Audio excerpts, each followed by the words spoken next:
Welcome to our channel. Today we how to install Shelly Smart Relay with Home Assistant step by step clearly.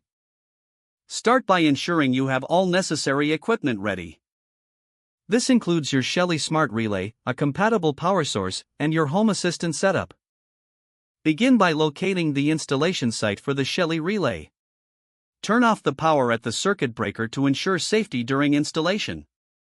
Open the electrical box where you plan to install the relay.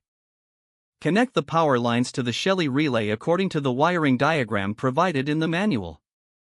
Typically, you'll connect the live wire to the L terminal and the neutral wire to the N terminal. Next, connect the load wire to the O terminal on the Shelly relay. If using a switch, connect it to the S terminal. After all connections are securely made, carefully close the electrical box. Restore power at the circuit breaker. Check that the Shelly relay is powered on, indicated by an LED status light. Next, open the Shelly app on your smartphone or tablet. Ensure your device is connected to the same Wi-Fi network as your Shelly relay. Follow the app prompts to add a new device. Select Shelly 1 or the appropriate device type from the list. Once detected, you can assign a name to your relay for easy identification. Next, navigate to the Home Assistant interface in your web browser.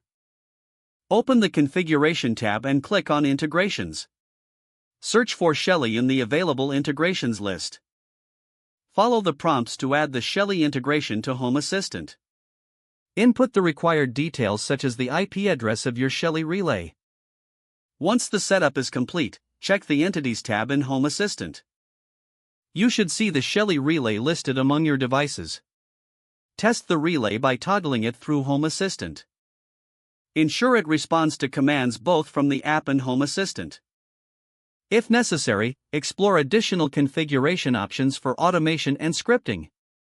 You have now successfully installed the Shelly Smart Relay and integrated it with Home Assistant. If the page does not load, refresh the browser or try again in a private or incognito window. Don't forget to like this video and subscribe to our channel for more step-by-step tech guides.